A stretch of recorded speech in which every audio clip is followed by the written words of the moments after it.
Dan bahkan menurut Roh Allah, dia dinyatakan sebagai anak Allah yang berkuasa. Roma 1:4. Nah, Injil Yohanes kemudian mengisahkan bahwa sebelum kenaikannya ke surga, Yesus menjanjikan roh penolong bagi para murid yang akan menuntun mereka kepada kebenaran. Ya. Ya, itu dia menjanjikan roh penolong ya. Nah, itu Yohanes 14 25 26. 25 sampai 26. 25 26.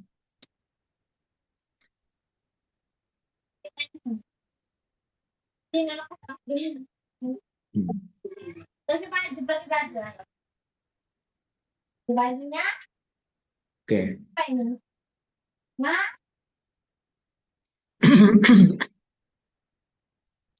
Dan roh penolong itu adalah Roh Kudus. Yohanes 14 25 26. Ya. Roh penolong itu adalah Roh Kudus. Nah, ajaran gereja tentang pribadi Roh Kudus bagaimana? Dalam Perjanjian Lama, roh sebagai daya Allah dalam Perjanjian Lama. Ya. Jadi Roh Kudus itu bukan sekedar satu dimensi dari kealahan, namun dia adalah satu pribadi dalam hakikat Allah yang perannya sangat jelas dalam sejarah keselamatan. Baru abad keempat ada kelompok yang menentang kealahan Roh Kudus. Ya, jadi ternyata pengakuan iman itu berkembang, termasuk tentang pengakuan iman Tritunggal itu Roh Kudus. Kelompok yang menentang adanya kealahan Roh Kudus itu disebut pneumatomaki, penentang Roh Kudus. Kelompok ini tidak mengakui Roh Kudus sebagai pribadi dalam kealahan. Dalam Roh Kudus adalah ciptaan saja, yaitu pneumatomaki. Coba dicatat itu kalau ditanya ada aliran yang menentang kealahan dari Roh Kudus apa? Pneumatomaki. Nah, terhadap ajaran sesat tersebut, Bapak Gereja dari Kapadokia, gereja mempertahankan hakikat kealahan Roh Kudus. Nah,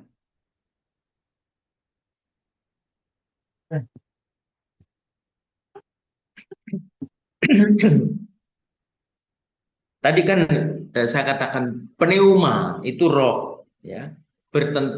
Lawannya rohani, roh berarti lawannya dunia atau profan. Makanya saya bilang, oh itu kok profan sekali, berarti oh kok sangat dunia sekali gitu ya. Ya. Pneuma berarti roh Allah ya.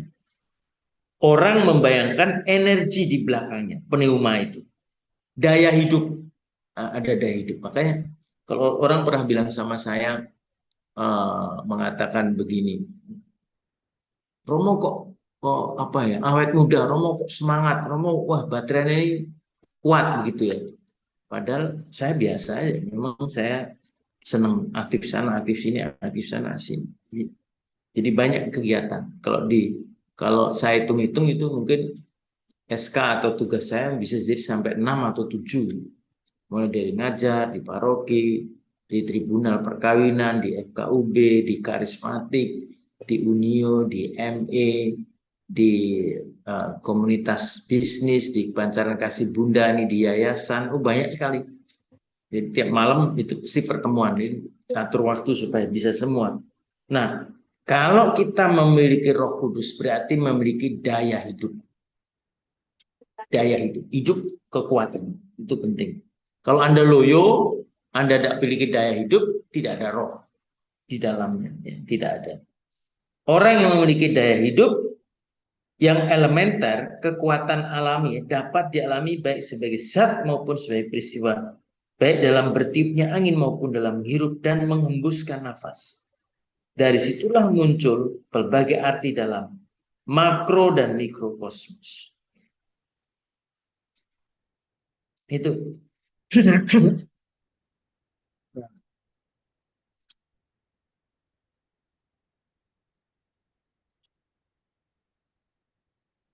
Nah, lalu bagaimana Roh Kudus?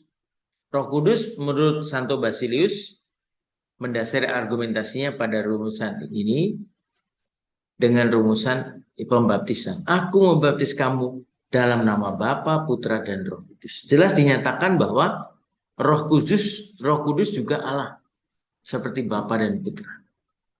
Roh Kudus bukan ciptaan dan bukan hakikat yang melayani, melainkan dari kodratnya kudus seperti Bapa dan Putra dan tidak terpisah dari keduanya.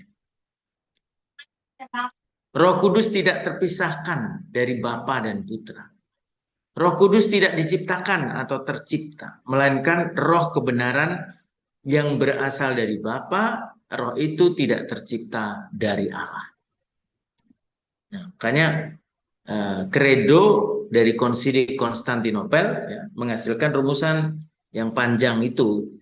Aku percayakan Roh Kudus Tuhan dan pemberi hidup yang berasal dari Bapa dan Putra. Nah, ini yang harus dijelaskan. Ya, oke. Nah, jika mencermati pandangan biblis dan ajaran gereja, terungkap bahwa Roh Kudus adalah pribadi Allah yang sejak semula memberi hidup, menuntun, membimbing para nabi dan raja sekaligus. Pribadi Allah. Jadi tidak di luar dari pribadi Allah, dia pribadi Allah. Pneumat yang menentang tadi apa namanya? Pneumatomaki. Nah, itu pneumatomaki itu penentang, dia berpendapat Allah Roh Kudus itu di luar.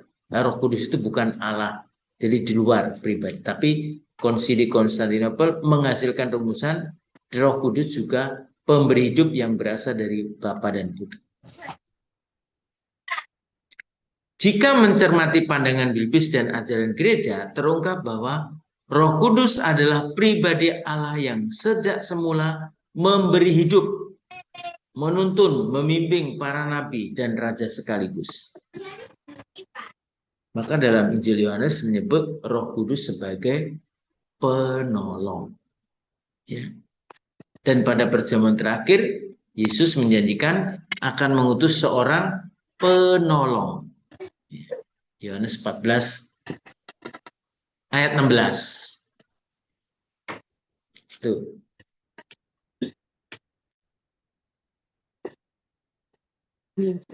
Pada perjamuan terakhir, penolong yang dimaksud tak lain adalah Roh Kudus yang diutus dalam peristiwa Pentakosta. Ya, peristiwa Pentakosta. Kisah para Rasul. Ya. Pentakosta, Kisah para Rasul.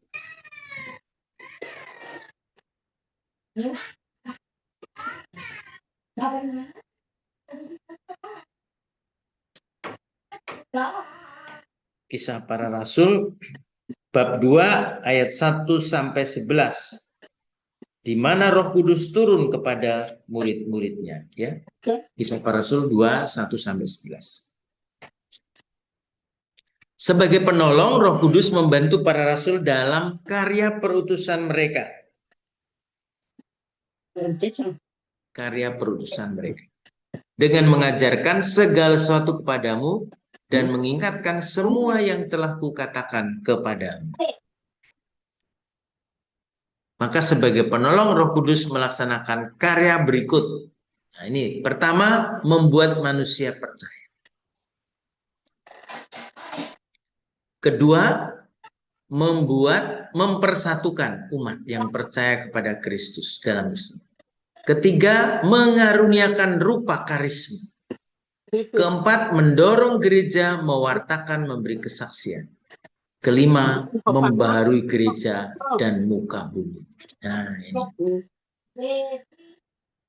Ya, oke. Jadi calon catat. Roh Kudus sebagai penolong itu melaksanakan karya-karya pertama, membuat orang manusia percaya. Kedua, mempersatukan. Ketiga, mengaruniakan rupa-rupa karisma. Ya, kisah 12. 1 Korintus 12. 4. Mendorong gereja mewartakan kesaksian. Kelima, membaharui gereja dan muka bumi. Nah, itu ada 5.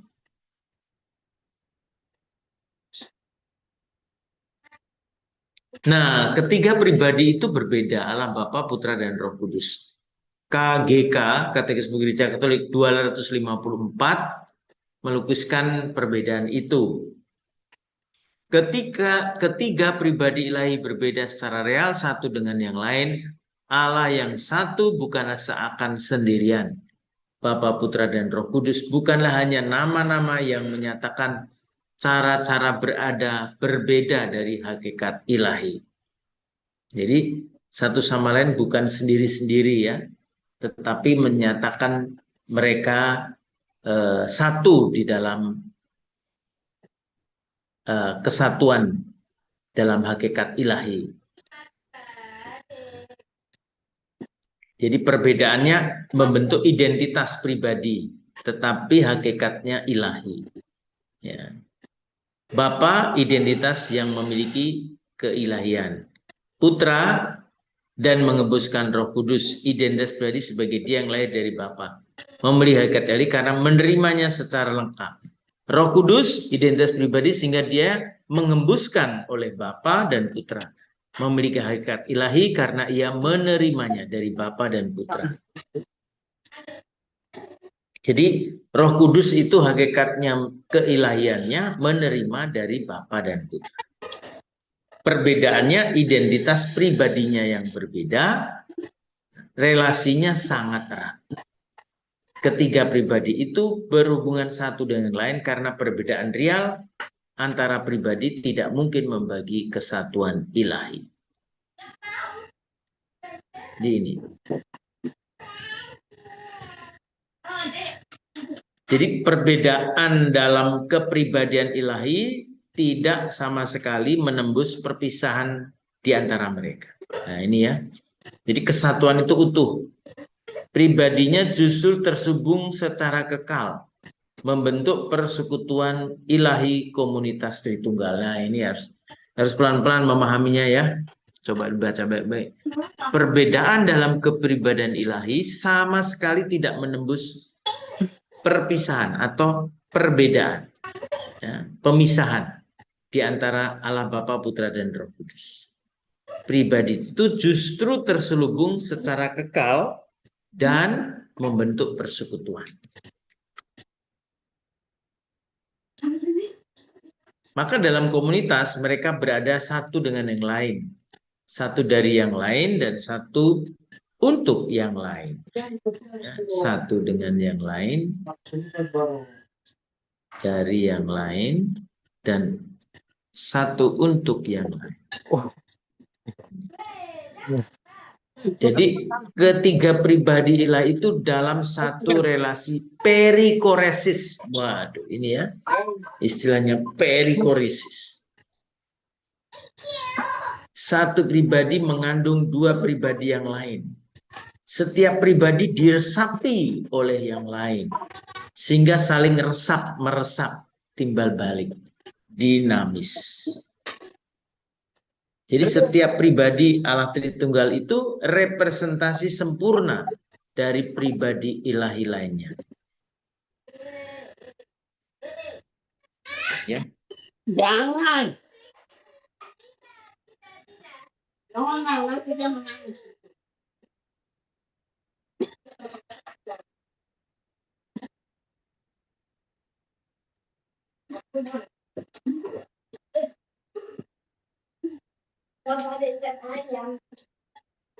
Nah, Siapa?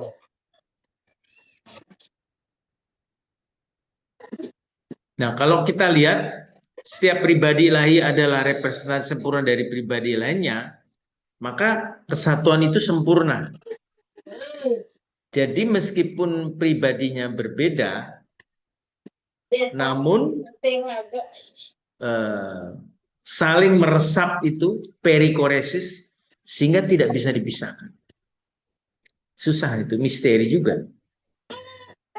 Kamu sama lain pribadinya beda-beda, tapi karena relasinya itu saling meresap, Bapak, tengok di depan. timbal balik perikoresis, jadi kamu ini bersatu gitu. Tidak bisa dibedakan, meskipun pribadinya beda.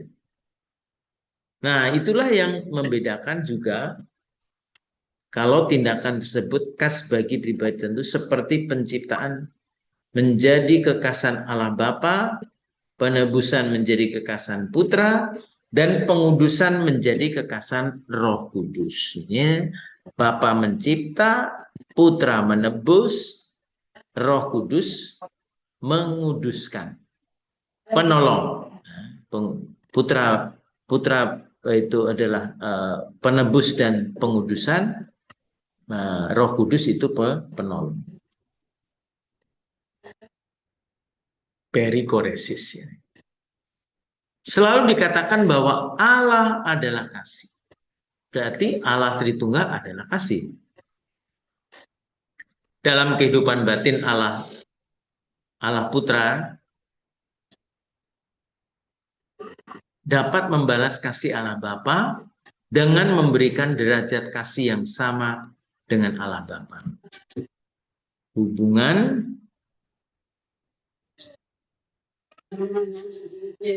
kurang N. Hubungan antara Allah Bapa dan Putra adalah hubungan kasih yang kekal. Nah, ini tadi. Perikoresis itu saling meresapi sehingga relasi atau hubungannya itu kekal. Sempurna, tak terbatas. Kasih membuahkan Roh Kudus. Roh Kudus adalah buah dari tindakan kasih antara Allah Bapa dan Allah Putra. Itulah sebabnya Pentakosta terjadi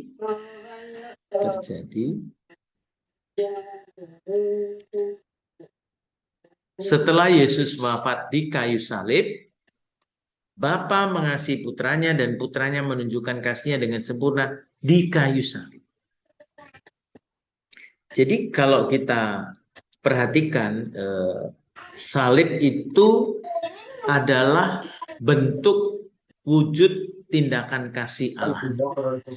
Makanya pagi hari ini bacaannya tentang kalau kamu mau mengikuti aku, kamu harus menyangkal diri, ajare kontra, memikul salib, ya, memikul salib. Siapa yang kehilangan nyawanya akan mendapatkan nyawanya. Siapa yang mempertahankan nyawanya akan kehilangan nyawanya. Nah, ini perumpamaan Yesus yang sangat kuat, ya. Makanya kita itu dipanggil untuk mengikuti Tuhan dengan berpusat pada Dia, bukan pada saya. Berpusat pada Kristus. Sekarang, apakah Anda pagi tadi misa? Kan itu kemarin saya. Gimana, kamu misa enggak nih? Masa puasa ini kan sebetulnya harus rajin berdoa. Harus rajin ke gereja, rajin berdoa. Nah, ibadat jalan salib besok. Harusnya begitu. Jadi saya berharap kita sebagai mahasiswa yang belajar tentang agama itu melaksanakan, bukan hanya tahu pengetahuan tapi melaksanakan sehari-hari, ya. Itu bacaan hari ini, ya, ingat itu. Kasih membuahkan Roh Kudus. Roh Kudus adalah buah dari tindakan kasih antara Allah Bapa dan Allah Putra. Itulah sebabnya Pentakosta terjadi setelah Yesus wafat di kayu salib.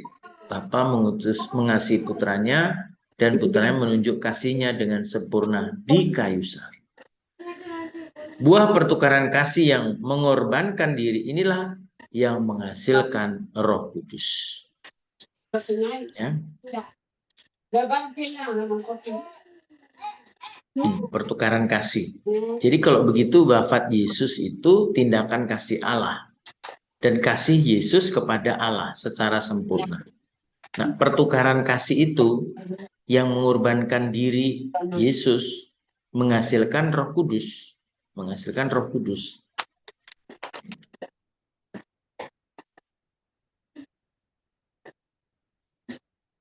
Nah, makna dogma Allah Tritunggal. Nah, sekarang kesimpulannya. Mungkin sampai di sini ada yang bertanya ya. Apakah ada yang bertanya? Halo? Apakah ada yang bertanya? Ini terakhir. Setelah ini tugas perutusan gereja.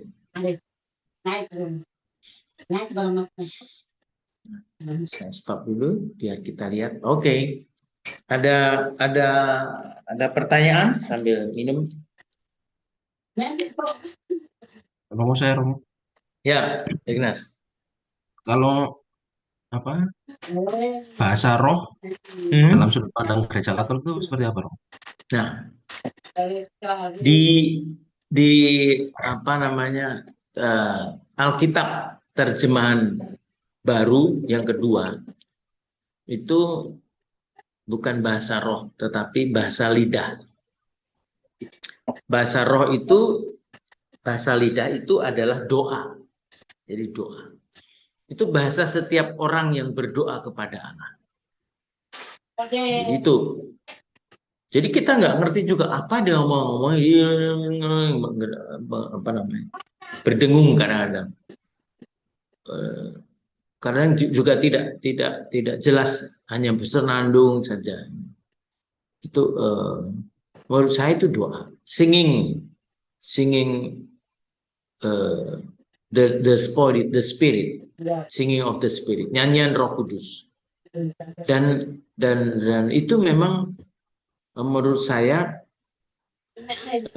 penting ya, karena kalau kita itu gereja Katolik itu kalau liturginya kan liturgi yang formal ya, kadang-kadang tidak membebaskan orang untuk mengungkapkan. Roh Kudus datang pada saat misa itu mengungkapkan dalam bentuk bahasa roh atau bahasa lidah atau doa, begitu kan tidak. Sementara di gereja-gereja reformasi Eropa yang tadi saya katakan berkembangnya pneumatologi Roh Kudus itu karena mereka dalam ibadah itu tidak formalistik seperti kita liturgi, tapi lebih pada pembebasan hidup untuk mereka mengucapkan dengan leluasa, bersyukur Tuhan atas segala anugerah-Mu, nyanyi haleluya dan segala macam. Nah, itu diberi kesempatan. Nah, jadi Ignas, kita semua itu kadang berdoa itu terlalu apa ya, membuat kita itu kaku gitu ya, membuat kita itu terkurung Roh Kudusnya. Tidak dengan seluruh diriku, tapi formal akhirnya. Terima kasih atas Engkau memberikan kepada teman-teman kami dari pagi sampai siang. Itu terlalu formal. Nah, menurut saya itu baik juga, hanya bagaimana Roh Kudus itu membuat kita secara merdeka mau bicara kepada Tuhan. Itu jadi bahasa roh itu, bahasa lidah itu adalah doa. Dalam kitab suci juga ada. Ya, Kisah Para Rasul ada.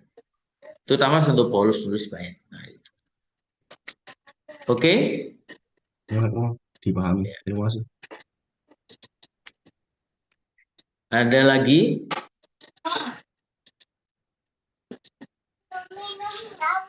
Ada yang bertanya mengenai Allah Roh Kudus? Ini kita termasuk cepat ya.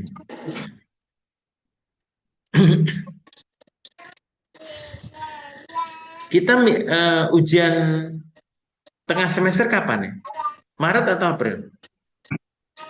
Kalau saya tanya ke Kak Palsi di pertemuan ke-8, Romo.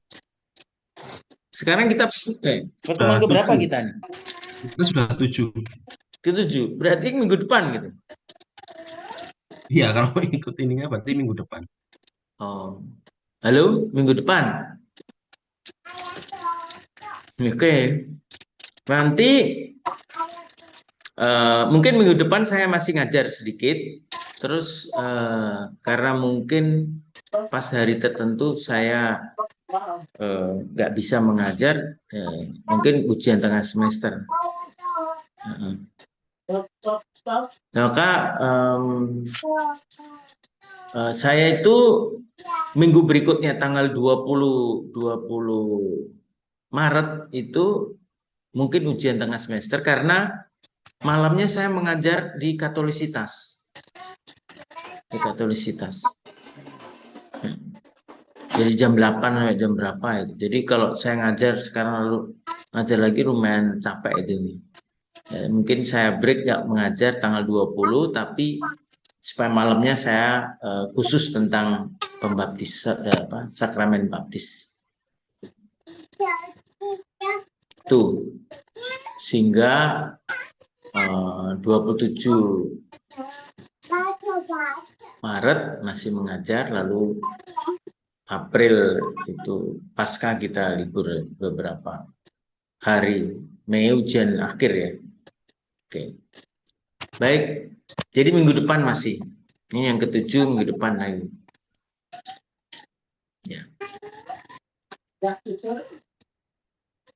Ada yang bertanya lagi?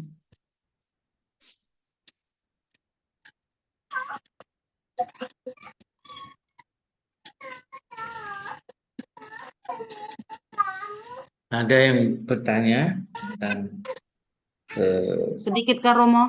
ya, Roh Kudus. Ya. Biasanya ini saya kesulitan juga menjawab Romo. Saya ditanya sampai saat ini juga saya belum bisa jawab. Jadi kesempatan saya mau tanyakan Romo. Berapa kali ke gereja dengan suami baru ini Romo ini kalau pimpin ibadah, pimpin misa, saya kayak macam melihat cahaya begitu, kayak macam terang muka Romonya. Apakah itu yang mendapat karunia Roh Kudus? Beda dengan romo-romo yang lain, kayak macam tidak ada aura-aura semangat, bikin umatnya semua pada ngantuk. Itu apakah ada kaitannya atau tidak ya Romo? Kalau ada mungkin seperti apakah penjelasannya supaya saya juga bisa jawab pertanyaan-pertanyaan seperti itu. Terima kasih Romo. Ya, bisa juga ya, karena gini, kalau ingin mengenal Roh Kudus itu dari buahnya. Galatia 5. Buah-buah Roh Kudus itu apa? Buah-buah Roh Kudus itu sukacita. Makanya saya orang bilang, halo, ada sukacita hari ini, Frans, ada sukacita. Kalau dia bilang, nggak ada Romo, nah berarti Anda tidak menerima buah roh. Halo, ada sukacita ya di Leon, masih hidup ya di Leon, tidak kelihatan misalnya. Oh aduh, ya di Leon tidur, nah berarti tidak ada. Halo Dedi, Marieta Jona, halo Romo, ada sukacita, nah macam itu kan. Ya di Leon kan tidak kelihatan itu. Halo Yadi, masih hidup. Oh, wah dia bersama teman yang lain. Mana dia? Nah, itu maksudnya begitu. Jadi Romonya mungkin membuat orang lain itu wah gitu ya, buat orang lain terbangun, buat orang lain kalau dengar khotbahnya mau mendengarkan. Kalau dia datang itu membuat kita segar, semua tertawa. Kenapa saya pakai baju batik? Ignas tahu nggak ini kenapa nih? Waktu sekarang nggak tahu ya, nggak tahu. Nah, karena ini ya, apa namanya, Mas Gibran itu mau datang ke sini, tapi saya beritahu Mas jangan dulu, saya harus mengajar dulu. Nanti sudah mengajar baru saya menemui Mas Gibran gitu kan. Kamu percaya nggak? Jangan percaya. Ini hanya untuk supaya kamu tertawa. Nah, jadi kadang-kadang gitu terjadi.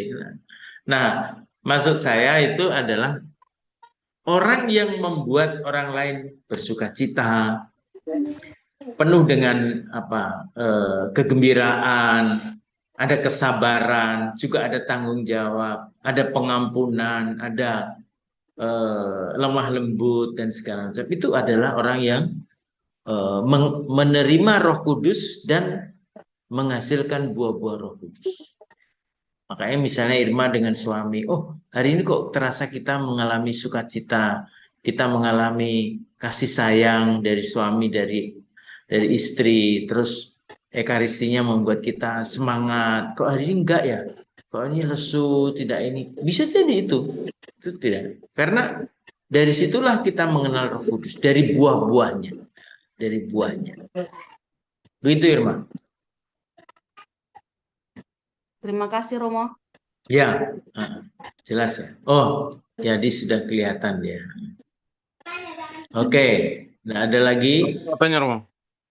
Ya, Maja ini pakai jaket, mana kedinginan, kita di sini panas.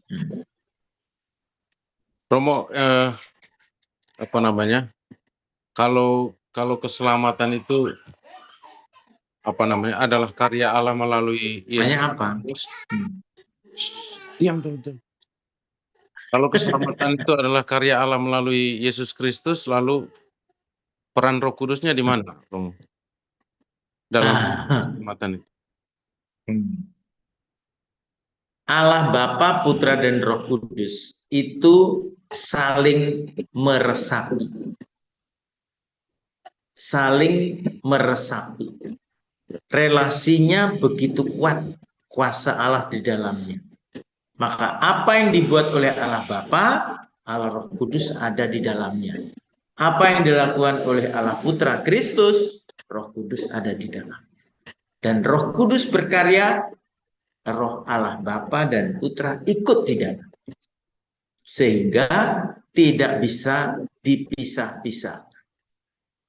Ketika orang menerima penyembuhan, itu Allah Tritunggal ada di dalamnya. Hanya sekarang perannya mana lebih menonjol. Kalau Ekaristi itu di situ ada Kristus Allah Putra, tetapi Roh Kudus juga hadir. Allah Bapa juga hadir. Jadi gitu, tidak bisa kita memisah-misah. Pribadinya berbeda betul, tetapi pribadi itu saling meresapi sampai kuasa ilahinya menyatukan satu sama lain. Tidak bisa dipisahkan. Jelas ya? Jelas, Bro. Tadi kan saya bilang gitu. Bagaimana Marcel? Cukup jelas? Atau belum jelas? Cukup jelas, Romo. Ya, dengar. Oke. Cukup jelas, Romo. Jadi itu ya, seperti suami istri itu saling meresapi. Irma dengan suaminya, siapa namanya Irma? Irma dan Tarigan suaminya, ya itu saling meresapi.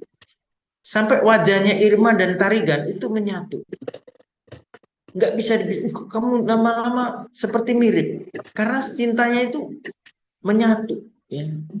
Menjadi satu daging, betul kan Irma? Menjadi satu daging. Cintanya itu, kalau orang bilang lengket seperti perangko dengan itu kertas, tidak bisa dipisahkan, menyatu. Dan itulah itu analogi yang sederhana ya. Ya, tapi Allah Bapa Putra Roh tidak seperti itu. Maksud saya adalah kesatuan suami istri itu dibayangkan seperti di mana Allah Bapa Putra dan Roh Kudus menyatukan yang tidak bisa dipisahkan. Oke. Mantap. Makasih, Romo. Satu lagi boleh, Romo? Ya. Ya. Satu.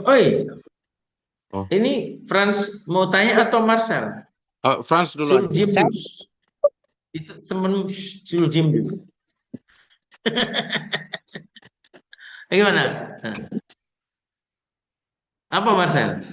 Tanya lagi enggak toh?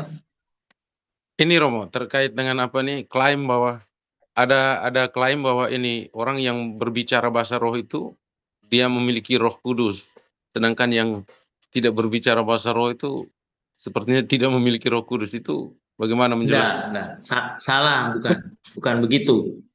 Orang yang berbahasa roh tetap mereka belum tentu yang berbahasa roh itu lebih suci, belum. Bahwa orang yang tidak berbahasa roh tidak punya roh, bukan juga. Semua memiliki Roh Kudus. Hanya karunia, bahasa roh itu, bahasa lidah itu karunia yang diberikan.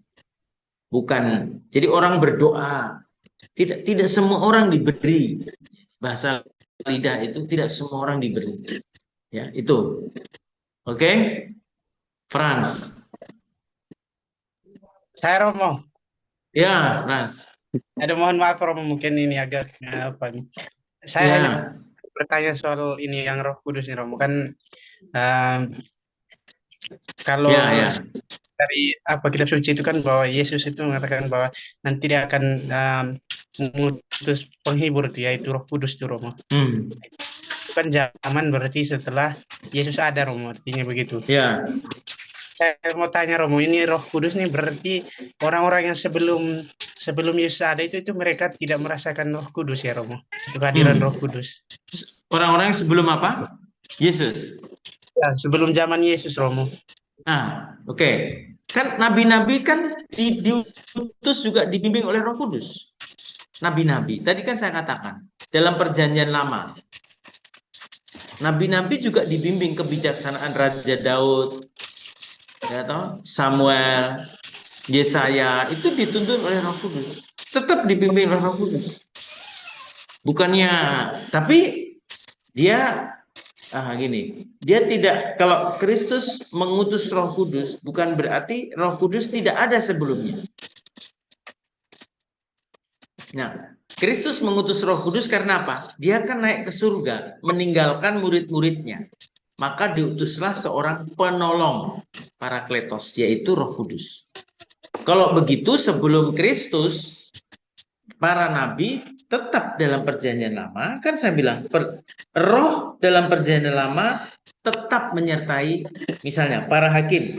Pada zaman hakim-hakim, Roh Allah berkarya dalam tokoh pemimpin seperti Otniel, Gideon, Saul, itu 1 Samuel ada 11:6 dan lain-lain. Pada saat Israel bahaya besar, roh masuk ke dalam orang tertentu untuk membebaskan umat Allah dari keadaan yang suka. Itu kamu lihat itu, Hakim 3:10, catat. Frans Sudarso. 1 Samuel 11:6. Hakim 6:33 Gideon. Roh Allah berkarya dalam tokoh pemimpin di kitab para hakim, ya. Hakim-hakim. Zaman kerajaan juga ada, ya. 1 Samuel 18:12. Roh menetap pada Sri Raja, pada diri Daud, ya. Tuhan menyertai Daud, sedang daripada Saul yang telah mundur. Ini